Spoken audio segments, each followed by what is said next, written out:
우리가 이제 새벽기도 총진군의 고린도 전서를 지금까지 쭉 1장부터 12장까지 왔습니다.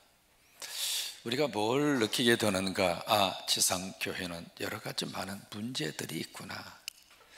근데 그게 이상한 것이 아니라 우리 스스로가 불완전한 존재구나. 인정하세요? 그래서 사람이 모인 곳이기 때문에 교회라 할지라도, 교회 공동체라 할지라도 시끄러운 소리도 나고 티각티각하기도 하고 어려움이 있기도 하고. 근데 중요한 것은 그렇다 하더라도 우리가 끝까지 있어야 할 곳은 교회구나. 여러분, 어떤 일이 있어도 교회 떠나지 마세요. 집안에서도 같이 부부지간에 살다가 보면 항상 깨가 쏟아집니까? 대답은 하지 마세요. 그러면서도 사는 거예요. 왜? 그게 삶이에요. 비행기 타고 가시다가 옆자리에 있는 사람이 마음에 안 든다고 문 열어달라고, 나 여기서 내리겠다고 그런 분 있습니까? 아니잖아요. 그러니까 교회 안에 이런저런 문제가 있다 할지라도 그러려니 하고, 왜? 나도 내 마음에 들지 않아서 덜 가슴을 치는데 어떻게 남이 내 마음에 쏙 들겠어요? 중요한 것은 내가 아버지 집에 오는 이유는 예수님 때문에 오는 거예요. 예수님이 아니라면 저와 여러분 만날 일이 있습니까? 그래도 만날 수 있다고 좀 해주면 안 돼요? 너무 정직하네요. 우리가 예수 믿었기 때문에 여기서 같이 식구가 됐고, 예수 믿었기 때문에 이 새벽에 이 귀한 얼굴을 보게 되고, 아멘 좀 하세요. 예수 믿었기 때문에 한 교회를 섬기게 되고, 예수 믿었기 때문에 밀어주고 땡겨주고 서로 그렇게 하면서 천국을 바라보고 살고 그런 거 아니에요. 그러니까 예수님 때문에 만났기 때문에 교회 안에 이런저런 문제가 있어도 주님이 이 교회를 떠나지 않는 한 주님은 이 교회에 함께 하십니다. 교회는 예수님의 몸이십니다. 그렇기 때문에 이 교회에 주님이 계시고 성령님이 계시고 하나님이 계시고 또 하나 천사가 여러분 옆에 있습니다. 우리가 자녀들을 위해서 기도하는 이유는 우리 친구들 옆에 천사가 함께, 다 히브리서에서 여러분 배우셨잖아요. 구원받은 하나님의 백성들을 섬기라고 하나님이 보내신 천사가 우리 친구들 곁에 딱 붙어서 이번에 새벽의 제단을 지키게 하죠. 여러분도 마찬가지예요. 그래서 가장 중요한 신앙의 본질만 그 교회 안에서 흐트러지지 않는다면 나머지 비본질적인 것으로부터는 자유함을 얻어라. 그게 이제 우상의 제물을 먹는 문제도 거기에 해당이 되는 거예요. 그래서 이제 고린도 교회를 쭉 사도 바울이 성령의 감동으로 편지를 쓰면서 또 하나 느끼는 것이 바로 뭐냐면, 문제가 있는 교회인데 그 문제가 있는 교회를 하나님이 끝까지 사랑하고 버리지 않으셨다고 하는 거예요. 우리도 마찬가지입니다. 넘어지기도 하고 시험 들기도 하고 때로는 토라지기도 하고. 이게요, 하나님이 가만히 보시면서 무슨 생각이 드는다면 그런 마음이 있지 않을까 싶어요. 웃겨, 참 웃겨. 모르겠어요. 하나님이 그런 마음이 드실 줄은 모르겠지만은 어느 때는 그런 생각이 들거든요. 그가 저렇게 삐쳐, 에이 아무것도 아닌데 지나놓고 나면 별일 아니에요. 사실 그래요. 우리가 생명을 가지고 사는 것 외에는요, 그 외의 것들은 지나놓고 나면 사실은 아무것도 아니에요. 그러니까 예수 안에서 내가 이 믿음을 가지고 산다고 하는 이거보다 더 소중하고 귀한 것은 없거든요. 나머지 것은 지나놓고 나면 별거 아니에요.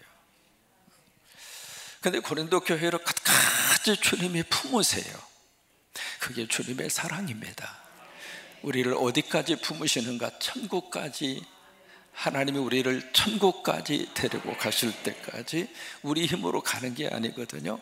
하나님의 힘으로 가요. 성령의 힘으로 가요. 그때까지 하나님이 우리를 꼭 품으셔서 힘들지만 내가 데리고 갈게. 힘들지만 내가 너 업고 갈게.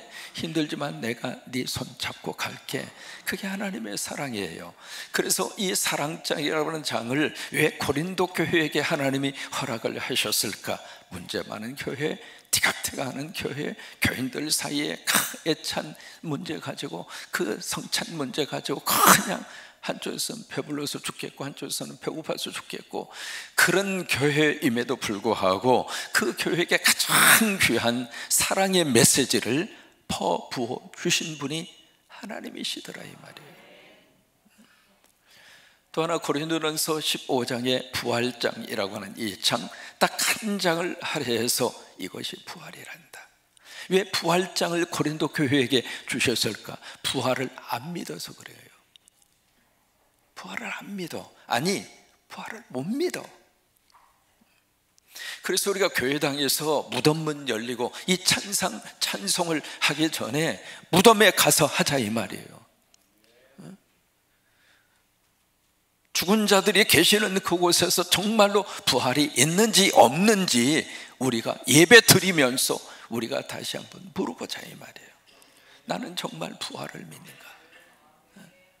사람이 머릿속으로만, 이념적으로만, 그리고 사상적으로만 그것을 내가 인정하고 입으로만 부활, 무덤문 열리고 그 차원에서 우리가 끝나지 말고, 특히 성광교회 교인들은 무덤이 있는 곳에 가서 정말로 예수님이 살아나신 것처럼 나도 살아날 것이다, 그것을 확인하자, 이 말이에요. 그것을 확신하자, 이 말이에요. 그래서 여러분, 예배는요, 현장이 중요한 거예요. 현장이 중요해요. 아프리카에 가서 예배할 때마다 그 현장에서 느끼는 그 은혜가 너무 남달라요. 남달라요. 선교 현장에서 드리는 그 예배는 너무 남다르다, 이 말이에요. 그런 것처럼 우리가 부활에 대한 이 문제를 딱 하나님 앞에서 내가 이 믿음을 가지면서 내가 바로 그 무덤 앞에서 부활을 확인하고 부활을 확신하고, 그래서 우리 내일 새벽 5시 반에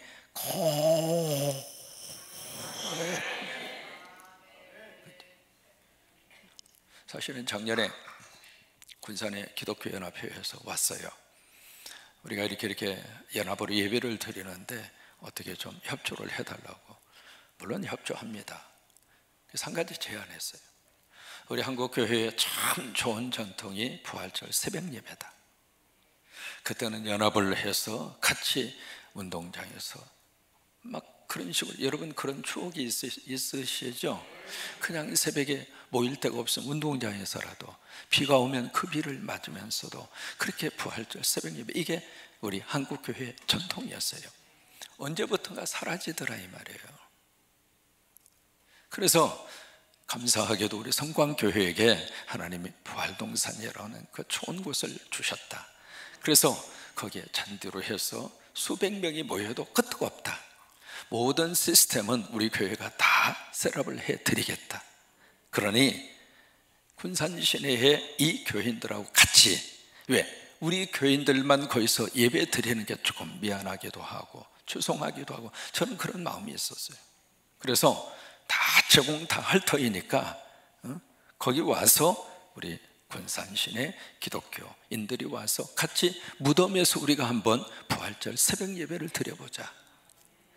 나는 그 경험이, 미국에 가서 경험한 그 경험이 내 일생 동안 부활의 신앙에 힘이 됐다. 그러면 군산 시내의 기독교인들에게도 그런 기회를 줬으면 좋겠다. 한번 계획을 해봐라. 아직까지 연락이 없어? 그래서 그냥 우리끼리 하려고. 왜 고린도 교회에게 부활의 메시지를 주셨을까? 안 믿어서 그래요. 안 믿어서. 근데 고린도 교회 교인들만 그런 게 아니라 오늘 우리도 마찬가지입니다. 교인들 가운데 딱 붙잡고요, 정말로 부활을 믿으세요? 그 질문 앞에 정말로 의심 없이 예수님의 부활을 나는 믿습니다. 나도 죽어 부활할 줄로 믿습니다. 여러분, 이 믿음 가진 사람 본인에게 한번 물어보세요. 그래서 이번에 부활절 메시지도 그런 각도에서 제가 준비를 했어요. 2부 예배 시간은 칸타타가 있어서 메시지를 다 못합니다만은 3부 예배 시간은 그런 관점에서 부활에 대한 신앙을 다시 한번 점검을 하려고 그래요. 그래서 이 고린도 교회 성도들에게 이 부활장이라고 하는 긴 장을 통해서 다른 장보다도 길어요.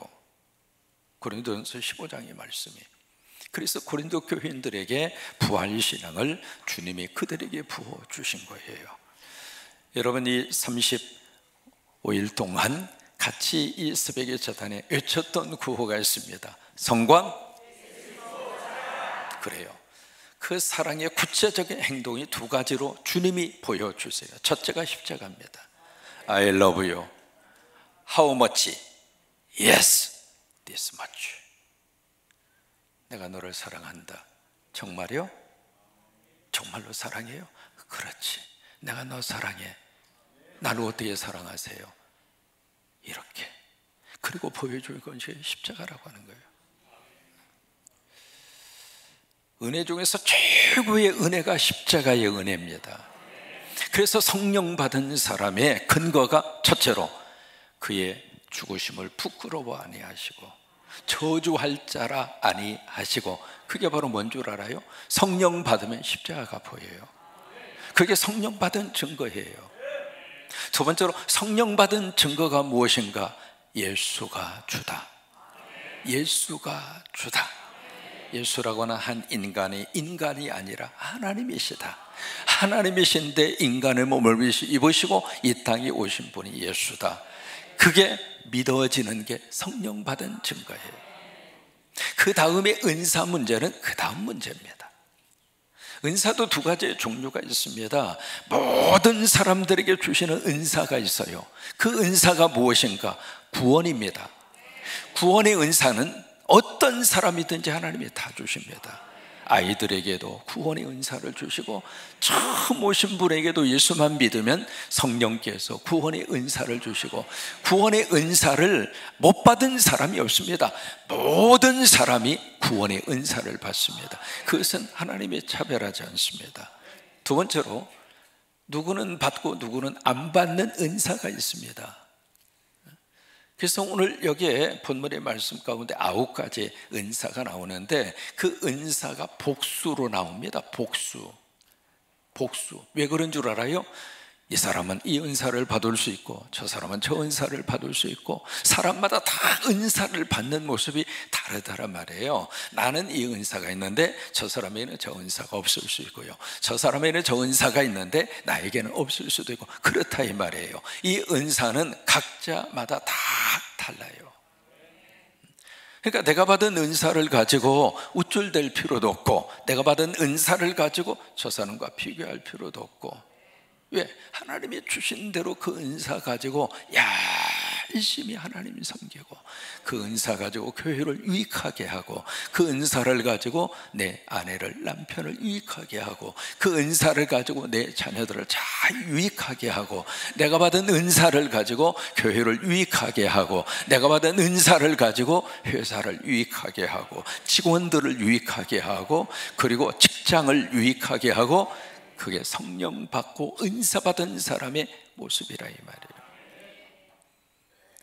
9가지 은사 중에 가장 먼저 나오는 은사가 지식과 지혜의 은사입니다.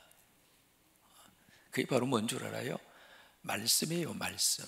그것을 가르쳐서 가르치는 은사라고 그래요. 그러니까 가르치는 은사가 은사 중에서 최고라 이 말이에요. 세 번째로 나온 것이 바로 믿음의 은사입니다. 여러분, 믿음도 은사예요. 믿음도 은사. 그냥 오시자마자 충만한 믿음 가운데 사는 분이 있어요. 신앙생활 오래 했음에도 불구하고 믿음이 그냥 뜨끈매재근해가지고 그게 그것인 것처럼, 무슨 엿가락처럼 길게 빼긴 뺐는데 이게 언제 끊어질지 모를 정도로 그런 분들도 없지 않아 있거든요. 그 다음에 네 번째로 나오는 것이 병 고치는 은사입니다. 신유의 은사예요. 그 다음에 능력 행함의 은사. 그 다음에 여러분, 예언의 은사가 있는데요, 이 예언의 은사는 점쟁이, 무당, 글 말하는 게 아닙니다. 하나님 말씀이 예언이에요. 그래서 그 하나님의 말씀을 우리 속에다가 계속 넣어주는, 지금 성경 필사하는 분들이 있잖아요. 이게요, 예언의 은사를 받지 않으면 성경 필사 어렵습니다. 그 은사 받은 거예요. 한글로 쓰고 영어로 쓰고, 이게 보통 일이 아니거든요. 은사 받지 않으면 처음에 하다가 다 그만둬요. 그러니까 예언의 은사를 받은 거예요. 말씀을 사모하고 말씀에 대한 은혜가 드는 은사잖아요. 그게 예언의 은사예요. 그 다음에 고린도 교회에 꼭 필요한 은사가 있었습니다. 영분별의 은사입니다. 그 당시에는 성경이 완성이 안 됐습니다. 교회라고 하는 조직이 제대로 갖추어지지 않았습니다. 그래서 가짜가 그렇게 많았어요. 짝퉁이 그렇게 많았고요. 그것을 분별해내기 위해서는 영분별의 은사를 가진 분들이 교회 안에 꼭 필요했어요. 여러분, 지금도 마찬가지입니다. 성경이 있고요, 교회가 조직이 됐음에도 불구하고 사이비들이 그렇게 많고 이단들이 그렇게 많고, 그래서 그냥 조금 와서 살짝 건들면 그쪽으로 쏠려서 들어가고, 그런 사람들이 참 많잖아요. 이게 영분별의 은사가 필요한 시대라 이 말이에요. 이 은사를 쭉 9가지 은사를, 그 위에도 이게 대표적인 은사 9가지만 설명을 한 겁니다. 조금 소위 키워봐요. 그 위에도 은사가 굉장히 많아요. 많은데 이 은사를 우리에게 주신 11절에 보시면은요, 11절 같이 한번 있습니다. 이 모든 일은, 그 모든 일이라고 하는 것은 이 모든 은사는 그 말이에요. 이 모든 은사는 보세요, 같은 한 성령입니다. Same and one Holy Spirit. 어떤 은사를 받았든지 똑같은, 그리고 한 성령님이 주신다 이 말이에요. 누구는 어떤 영으로부터, 누구는 다른 영으로부터 아니라 이 말이에요. 11절 같이 한번 크게 읽습니다. 이 모든 일은 같은 한 성령이 행하사 그의 뜻대로 각 사람에게 나누어 주시는 것이다. 이게 은사에 대한 고린도 교인들에게 주는 결론입니다. 그러니 내가 받은 은사를 가지고 우쭐댈 필요도 없고, 내가 받은 은사를 가지고 폼잡을 필요도 없고, 내가 받은 은사를 가지고 다른 사람들이 그 은사 못 받았다고 무시할 필요도 없고. 왜요? 하나님께서 각 사람에게, 이 시간 우리 귀한 교회학교 친구들을 축복합니다. 성령께서 우리 친구들에게 지혜의 은사를 주시고, 지식의 은사를 주시고, 공부 잘할 수 있는 은사를 주시고, 하나님께서 저들에게 꿈의 은사를 주시고, 그래서 하나님의 은사를 쏟아부어 주셔서 우리 자녀들의 주 안에서 멋지게 미래의 꿈쟁이들로 하나님이 들어 쓰시게 되기를 주의 이름으로 축원합니다. 할렐루야. 이게 끝이 아닙니다. 계속 이 문제가 14장까지 이어집니다. 그래서 이 고린도전서의 강해는요, 오늘로 끝이 아니니까 계속해서 여러분들이 좀 들어주셨으면 좋겠어요. 16장 끝장까지, 이 고린도전서 끝까지 한번 여러분들이 달려가셔서, 이런 배경과 이런 이유로 하나님이 고린도전서를 우리에게 주셨구나 라고 하는 것을 기억하면서, 그렇게 기억하고 고린도전서 끝까지 달려가시는 여러분 되시기를 바라고요.